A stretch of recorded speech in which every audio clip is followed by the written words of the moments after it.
जो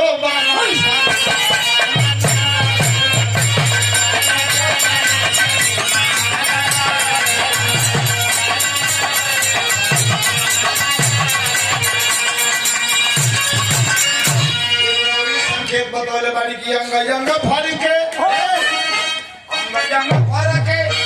दुनिया मोरी अंग अंग फर